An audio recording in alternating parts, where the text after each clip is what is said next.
Welcome back, folks, to part 22 of the Final Fantasy VIII Let's Play. So, where we last left off, with a UFO abducting a cow, and that's actually going to be a side quest for throughout the game. We need to do at least 3 more sightings of the UFO before we actually get to engage it. But we're actually in Windhill. If this looks familiar, it's because this is where Laguna's last daydream or dream was, and there's really only one little side quest to do here.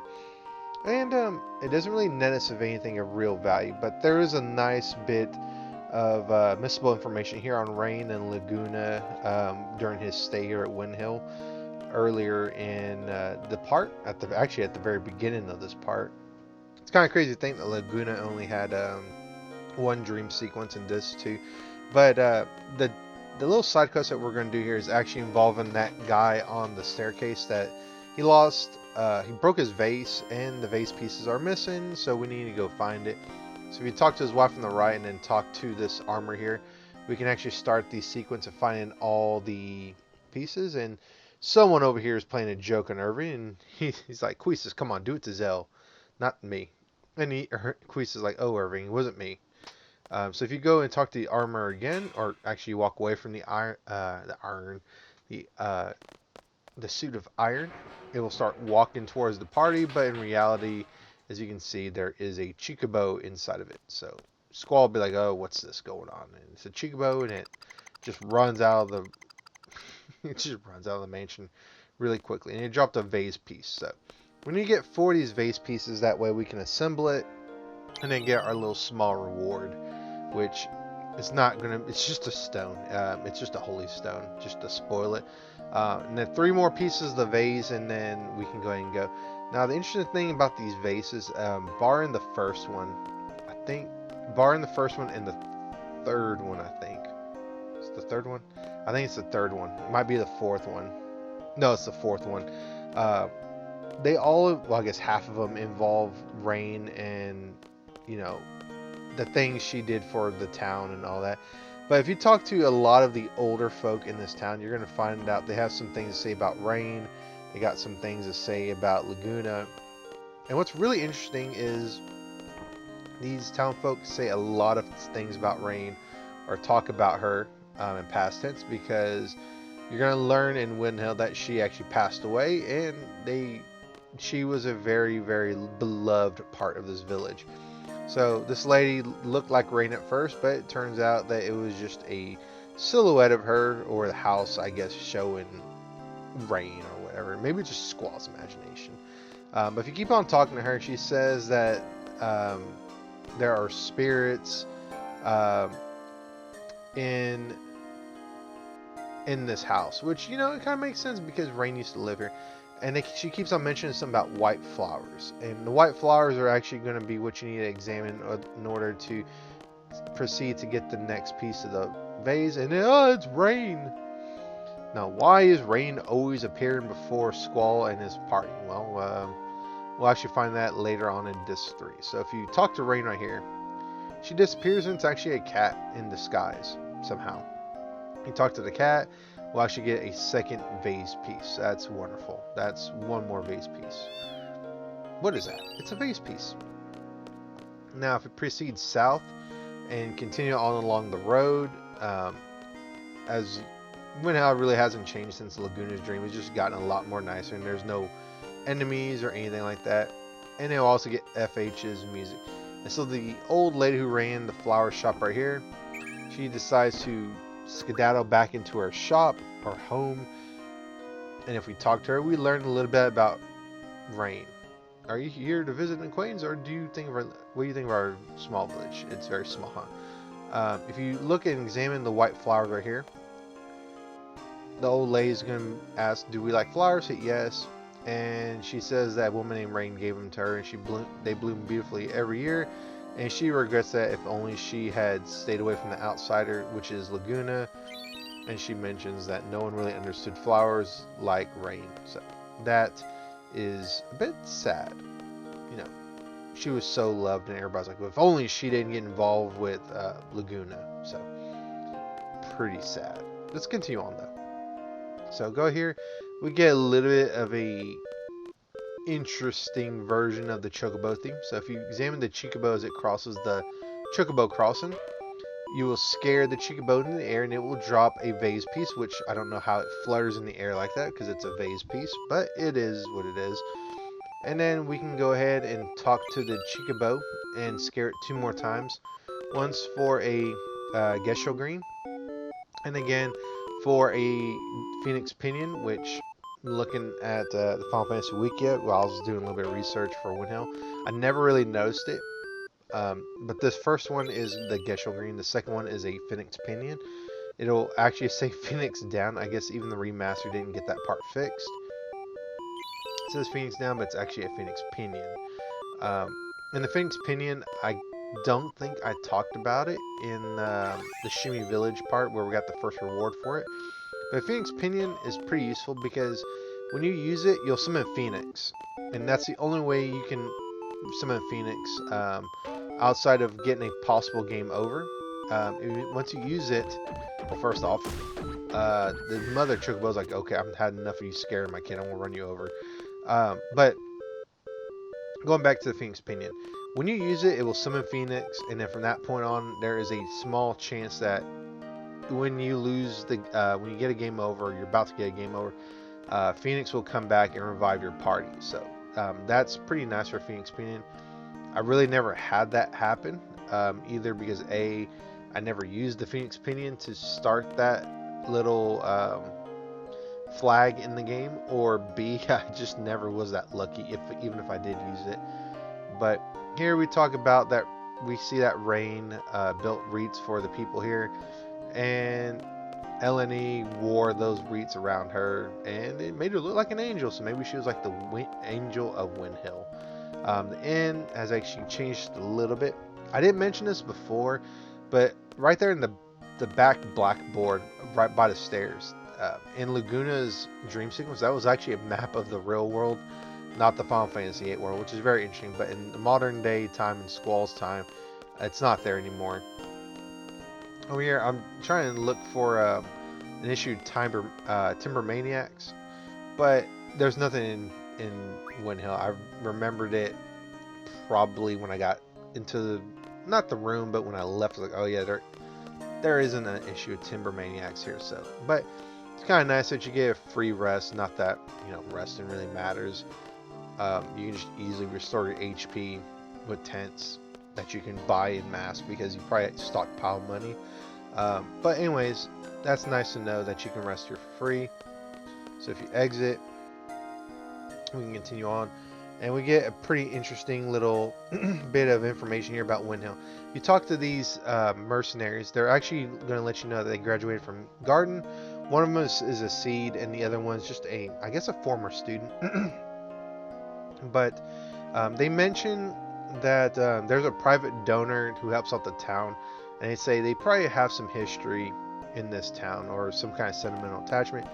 Pretty interesting, because this town is known for just being populated by people who don't like big city living, and also they're pretty well known for not liking outsiders, like what you're kind of feeling as you talk to people in this town, and also the time we spent here during Laguna's dream. Now, if we talk to these people right here, which you can overlook the little balcony and talk to them, they're like, "Hey guys, better watch your step." And you can see the fields of flowers that Windhill's well known for. Now, we didn't go this way in Laguna's Dream. It's just basically that staircase is just destroyed and it's just a giant mudslide. But that's really it. That's all of Windhill. Nothing really too exciting here. Just that side quest and a little bit of little snippets of information about Laguna and mainly Rain. And then now we're going to get a reward from the gentleman on the staircase. So talk to the gentleman, and he'll be very happy to get his vase pieces, and he'll just glue them back together, and we'll get our reward, which is just a simple holy stone. Nothing too fancy, nothing too great, but the reward is just a little bit of snippets of information here and there. So now we can leave, and we can progress plot. Now, what was I going to say? Oh, the plot point that we need to go to now is to go find Adea's house in the Centric Continent, which we've already actually seen it. It's actually right by a Chocobo Garden, Chocobo Forest. So we're gonna go there now. What you want to do is you want to be very, very careful because there is, well, spoiler alert, Galbadia Garden is right by Adea's house, overlooking it from a forest. So once you get to the beach and you see the forest right here, don't beeline straight into the forest because you might want to prepare before you start that sequence, because that sequence is going to start the final sequence of Disc 2, and it's a point of no return until you're done with it, and then you officially start Disc 3. Now, so what I'm going to do here is I'm actually going to save and come back, and then we're going to go ahead and engage Galbadia Garden, and we're going to be treated to quite a lot of dialogue and FMVs during this sequence. So once you are ready and you approach it, Nidio will give Squall some binoculars, and Squall really just yanks them from his hands. And there is the dungeon for Disc 2. It's very ominous. So now you're going to get a sequence of choices here that Nidio is going to say, hey, make sure you let everyone know what's going on. And Squall's going to say that this battle is inevitable. There's no running from it. We're going to have to take out the sorceress, which happens to be Adea, which is also, you know, Squall and his party's caretaker, minus Rinoa. So you get a choice of picking orders here, and you can be as simple or as stupid with the orders as you want. The funniest one is the hot dog one, in my opinion. And really, I think all you need to do is issue the garden's course, the attack, the defense, and take care of the juniors, and Nidio will be like, awesome, good job. If you forget anything important, then Dr. Kodawaki will give the orders, if I remember right. If you give too much, then Nidio will scold you, saying that maybe that might have been unnecessary. We only need to give the orders for the people in the garden. So calling the comrades, what to do with the hot dogs, and then your feelings on it aren't super important. You don't need to do that. And there's no reward or, you know, negativity for over, you know, picking too many orders, other than seeing Nidio's reaction. But the hot dog one is pretty funny. I think it comes up next right here. Cafeteria team, collect all the hot dogs and store everything in the secret shelter. Don't leave anything for the enemy or Zell. Zell's like, oh shucks. But it's kind of interesting just picking those choices. The hot dog one always makes me chuckle. It's just an ongoing joke of how special these hot dogs are. And the Galbadia Gardens are not just attacking gardens to wipe out seed, but just to secure the hot dog supply. And of course, Squall left out Irving on the intercom. He's like, I thought I was one in the gang. So if you talk to each of them, they'll be like giving their little thoughts on the battle. Sophie's like, woohoo, the final battle against the sorceress. You talk to Queesis to progress plot. We're going to find out that Zell is actually not around. He's actually asleep. How he's asleep with all this business going on, we don't know. And Squall's like, what are you guys talking about? And obviously they're hiding something. And Squall's like, this is no time. We have to go get ready to, you know, secure the garden. That way we can get ready for battle. So Squall says we gotta go to the quad. So that's actually where we are going to go. So Selfie's going to be like, fine, Zell, you guys work together and lead the team at the gate, or the quad, I guess. And as Squall says there's still some time, so don't even bother about equipping a Guardian Force.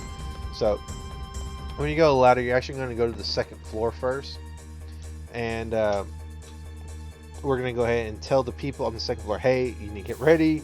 We're going to battle.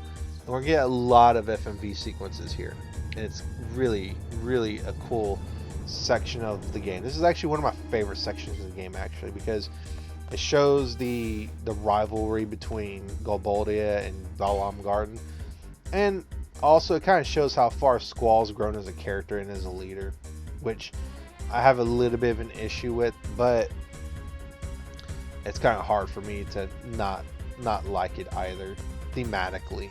So you just talk to everyone, you'll shoo them away into their proper locations. If you talk to the little boy, he'll give you a cottage, and then Squall's like, you need to be in the classroom. So you talk to all these people, and you'll shoo them off into their positions. And then there's nothing back here, but this is going to be a very important place later in the game.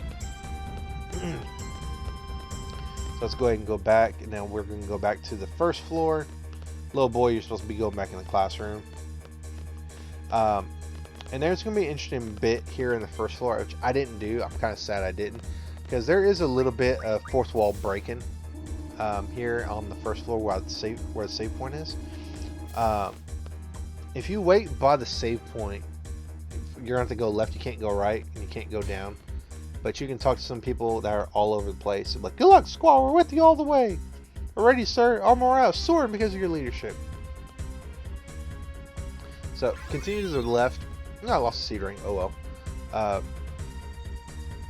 You're going to find a save point. If you wait here for a little bit, there'll be a student that actually kneels by the save point.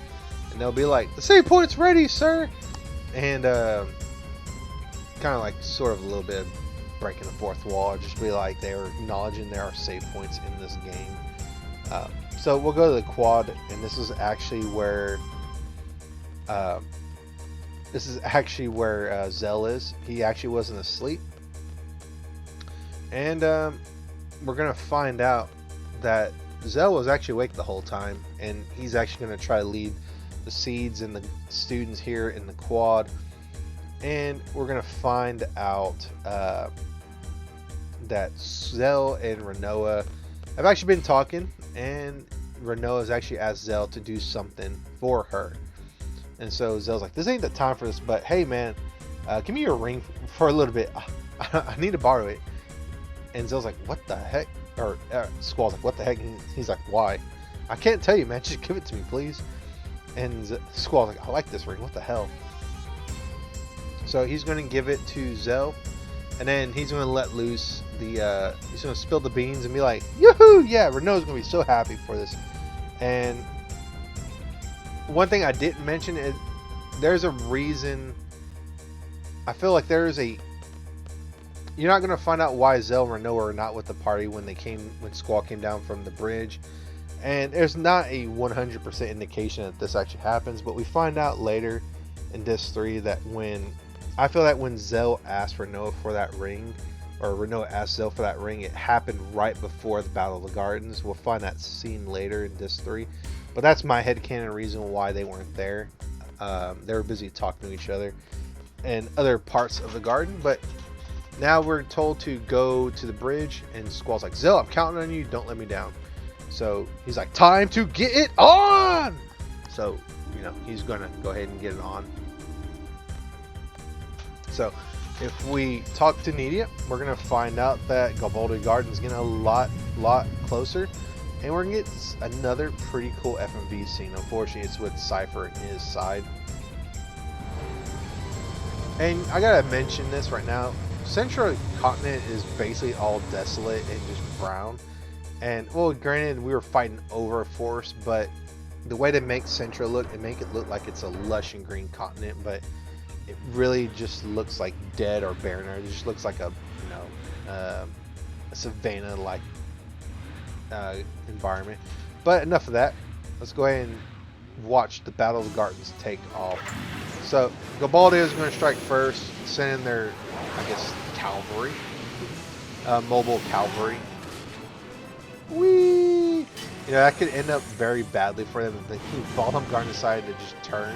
I guess it turned a little too late, but anyways, they're going to go in and ambush Zell and his team in the quad. I noticed that we had a whole bunch of students, and whenever we get control of Zell, they're nowhere to be seen. So, Galbadia is going to keep on ramming Balamb, and just bear that in mind. They are going to keep on ramming Balamb Garden. The reason I say make sure you make notes of that is because there's going to be a scene here that absolutely makes no sense whatsoever how it keeps on, how it happens. So go down into the quad. I'm not going to encounter an enemy before the event, but I will encounter enemies after this story event. So Zell's going to give Rinoa the ring. He's like, Rinoa, here you go. And Rinoa's like, hey, it's a little bit too big. It's cool, but it's pretty big. And here we find out that Zell promised to make Rinoa a copy of the ring because she thought it was cool. And she's like, it's pretty big. And so he's like, guys, come on. So we continue down here. Galbadia is going to hit the garden, and it's going to cause it to lose part of the quad. Rinoa decided to stand in place and didn't get caught, and here is one of the biggest plot holes in Balamb Garden I just do not like. Bear in mind that she is dangling on this cliff without a very good ledge to hold on to. The ground already fell down, so why wouldn't it fall? Why wouldn't more of it crack? And then also, the gardens are hitting each other, and she's just going to hang on for dear life until, well, until plot rescues her. So, that's my little issue with it. And so now we're going to have to go back to the entrance with Zell, and he's like, "Come on, is there anything we can't do?" Well, there's nothing we can do. You're not the one that's destined to rescue her, Zell. So we're going to go ahead and fight I forget what that gym, whatever it is. And then this is a paratrooper. The paratroopers are basically little, is it green mages that use status effects in Final Fantasy? Anyways, I'm just going to say they're just status inflicting Galbadia soldiers. They also cast Demi, which is a gravity attack, which, you know, does a quarter of your maximum HP. Or sorry, not a quarter of your maximum, a quarter of your remaining HP. So they're a little bit more dangerous than regular mooks, but they're not too special. Especially if you just 1-2 with Zell, and then you are protected from, I think they cast sleep. As long as you are protected from sleep, you should be absolutely okay. So you just continue down to the south here, you'll encounter Squall. You can go ahead and save if you want. I'm going to, because you never know. So here, we're going to find out that Squall's going to the front gate because they're coming through the front gate. Supposedly, anyways. So here we're going to find out they are still going to keep crashing us, and Zell's going to be like, "Squall, Rinoa's in danger!" And he's like, "Damn." And then finally, we're getting attacked from the classroom, so Squall's getting a lot of stuff getting thrown at him at once, and Zell's like, "Did you not hear me?" And Squall's like, "Yeah, but she's not the only one in danger." And Irving's like, "Man, I didn't think you're so heartless. Rinoa's going to die. Don't you realize that?" We have to divide in 3 groups. Who should come with me? So you get a choice here, but except for Zell. Zell's going to be in charge of trying to rescue Rinoa. The third party member is going to go with Shu. So I'm going to take Irving and Selfie, and then Zell will be in charge of trying to rescue Rinoa. He's like, "You go help Rinoa, do whatever it takes, okay?" And Zell's like, "Leave it to me." And he's like, "Action scene." I don't know why when he like does that, so I'm like just thinking action scene. But anyways. A little bit of a weird thing I always imagine when Zell does that pose. So now we're going to go to the second floor classroom. We're going to encounter another set of enemies. It's the same. It's a different formation, and we get 3 different colored Galbadia soldiers. We get the red commander. We get the blue normal one. We get the green paratrooper. And really, they go down really easily. Nothing too crazy about them. Boop! He's asleep. Again, there's nothing to really worry about. He has arrow, water, and Isunia, which honestly I don't need any of that at this point. I'm pretty stacked as far as magic goes, but we're not going to get anything better until Disc 3. So I really wouldn't stress drawing any more magic unless you just want to round out your magic pool. So we're going to continue on to the second floor. We're going to go to the classroom. Basically where the game started for Squall, as far as us controlling him. I guess not really where we control him. We controlled him walking out of the infirmary. So we're going to go to the classroom, and we're going to be treated to an awesome another FMV scene in the Battle of the Gardens. So continue. I think I get in one more fight, I want to say. No? Maybe. Okay. So we're getting here, the FMV scenes are going to play. And more paratroopers are going to start assaulting the garden with their little jet suits. I don't know what these really are. We'll just call them jet suits. That'd be a little bit. It wouldn't be funny. It'd be morbid. One of them didn't turn on. They just smash into the ring right below. Pretty morbid stuff. So continuing on, we're going to go ahead and watch them assault the garden. They're gonna... Ah, man, you ruined the paint job. What the hell? So they're gonna repel, repel, repel. Also, I'm thinking about the scene from Metal Gear Solid where Snake's like repelling to avoid the Hind D helicopter. I don't know.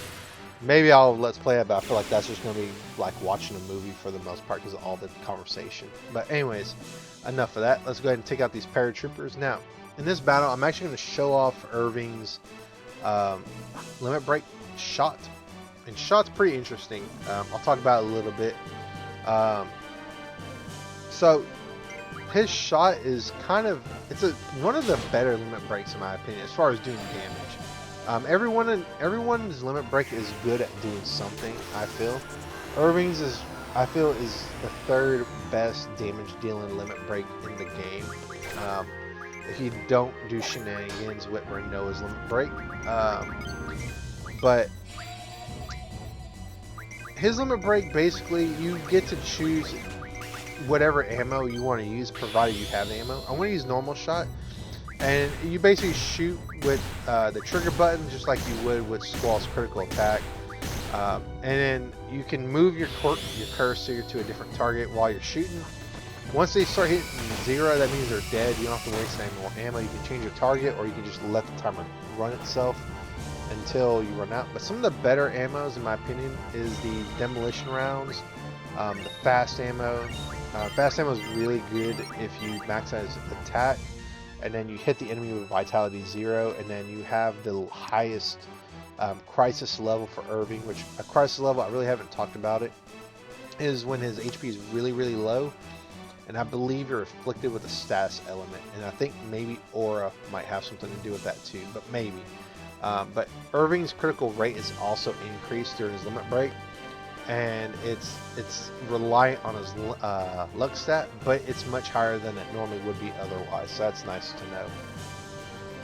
And again, the guards are ramming into each other, and you know, Rinoa is probably okay. She probably hasn't fallen down. It hurts! It hurts! Yeah, whatever, kid. I know it hurts, but you know what? The garden probably needs a big boo-boo too. Like a big piece of it's missing and everything. And all of our students are either dying or they're just beaten.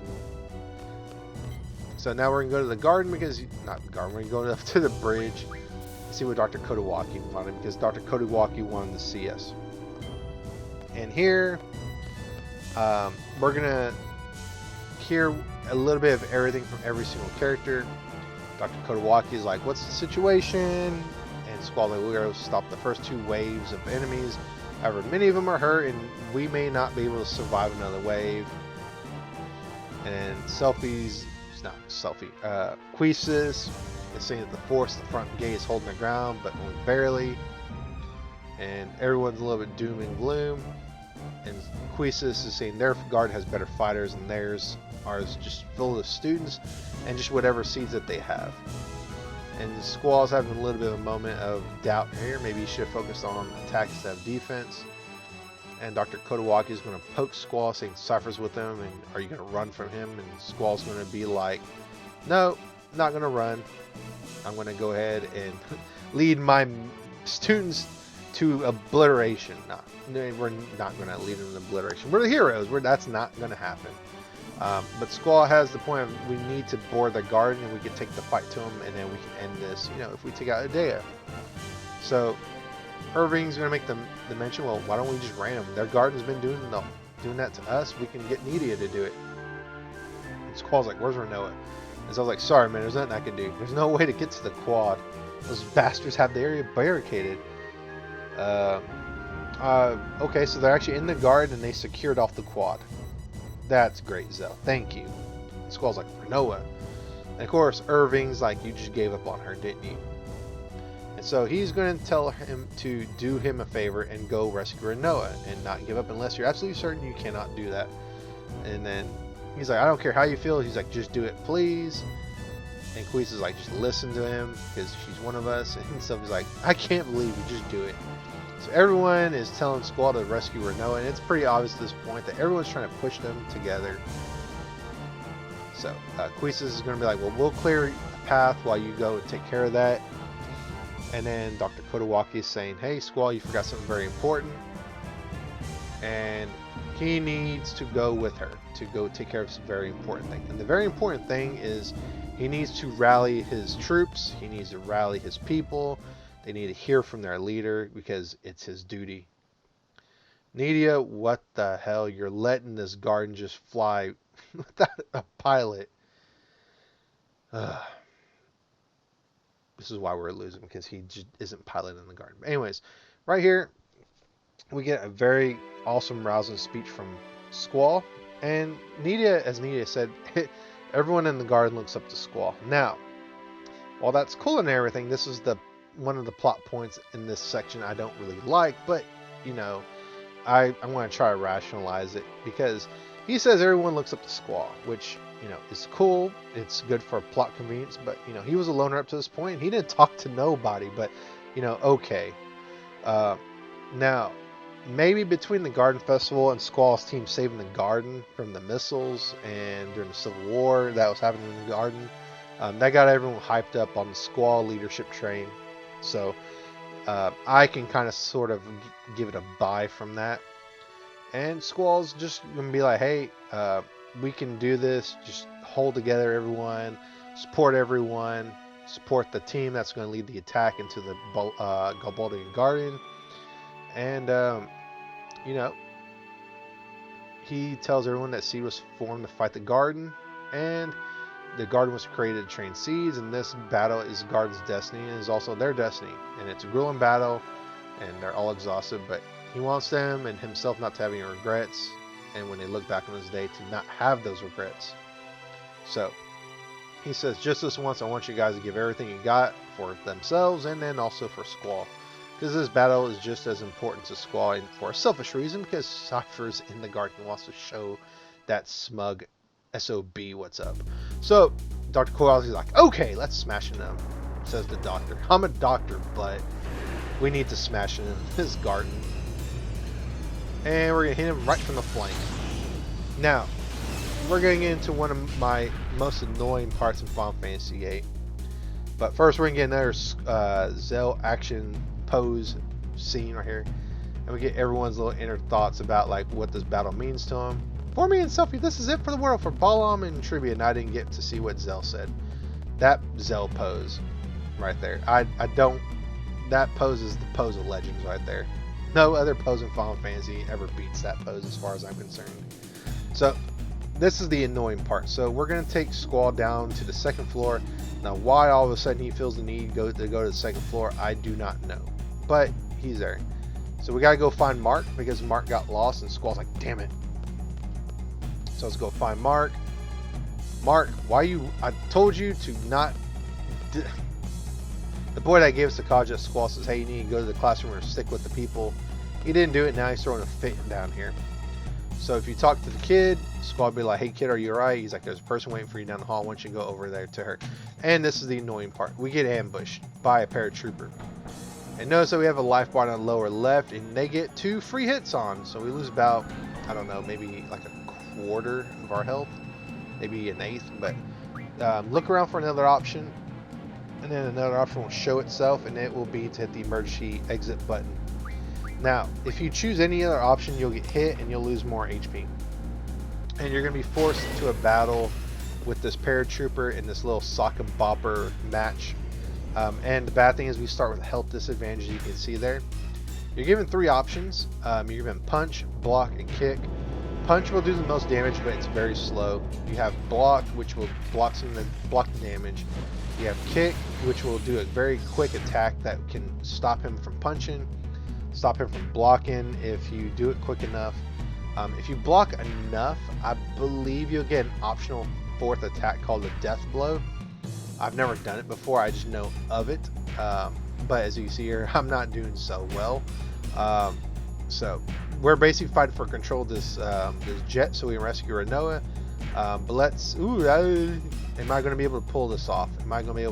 Nope, I'm not.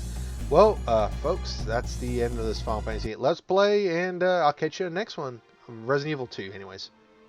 But I'm just joking. You don't get that game over scene unless you pick the game over option. Now, you can try again with 200 health, so you get a little bit more health to play with.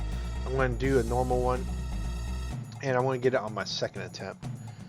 Uh, so, you know, it kind of sucks that you lose your health here at the very beginning, while the opponent gets all of his HP. So it kind of sucks. So I'll just do this all over again. Again, look around for another option, and then press the emergency escape button. And basically, the best thing I'm going to tell you is I tend to use kicks more than I use punches and blocks. Kicks is normally going to be my go-to move because it will interrupt the punches, it will interrupt his blocks. The only thing that sucks is when he kicks, he'll generally stop you from doing your stuff. I think it's kind of funny. There's going to be one where, just sock him in the face. There's going to be one where we're actually going to block him. It's like, oh, this is awkward. I think it's actually going to be like right here. And one of the things, I remember blocking him, blocking at the same time. But yeah, as you see here, I'm being very aggressive. I'm being very, right there. That's pretty interesting. Awkward. We're both blocking. Anyways, again, we both block. So again, I'm ready getting the most damage in. And I don't know if there's a time limit or not, but just keep on, kicking and punching. I seldomly do block, but if you do lose, pick the option that has 200 more HP. I don't think it really matters. I mean, you might get a seed rank for beating him with the lower HP, but it is what it is. Normally, if I do lose, I just pick the 200 HP one because I really don't like the sequence. But it's also not hard. It's just annoying because you start off with a health disadvantage. Well, now let's go see if Rinoa's right there where Zell left her. Surely she fell off because two 500-ton gardens are smashing each other. Nope, she's still there. So, we're going to rescue her and we're going to get down to the bottom. Now, honestly, when I'm playing this, I don't actually pay attention to the background. But it's kind of interesting that I'm seeing the background now for the first time. And you just see people fighting with lances. And no one in the party uses lances. I just realized that. I mean, I should realize that there's only 6 party members. But just watching all the students and the soldiers, fighting is pretty cool. You don't really notice it because you're in the moment. You're trying to make Squall and Rinoa go left. Now, Rinoa is, of course, going to thank Squall for saving her. He's like, don't worry about it. It's my job, and we're still under contract, and it was everyone else's idea. And I just happened to find you. That's it. That's it. Like I said, don't worry about it.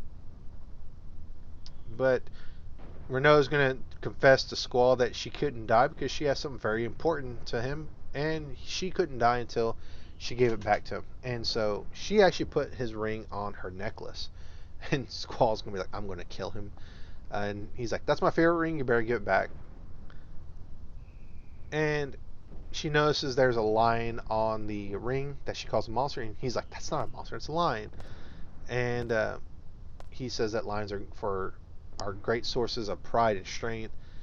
And we're given the option to name this lion. And you can name it. And this plays a small part in one of the final boss battles at the end of the game. So we're going to name it Griever. And she makes a mention that maybe I can become a lion too. That's crazy, huh? I mean, everyone might think something about us. And he's like, if it's so crazy, why do you sound so delighted? Everyone's trying to get us together. It's so obvious, even I can tell. So, Squall already can see that they're trying to get, everyone's trying to push them together. And, he's kind of like, I can see it too. Anyways, if you tell her to wait, she's going to insist to go together.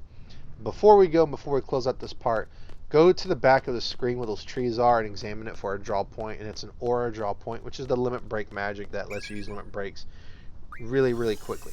With that, let's go ahead and go into Galbadia Garden. We'll call this a part, folks. Thank you for watching this. If you like it, please like and subscribe to my channel. Catch you in the next one, folks. Bye.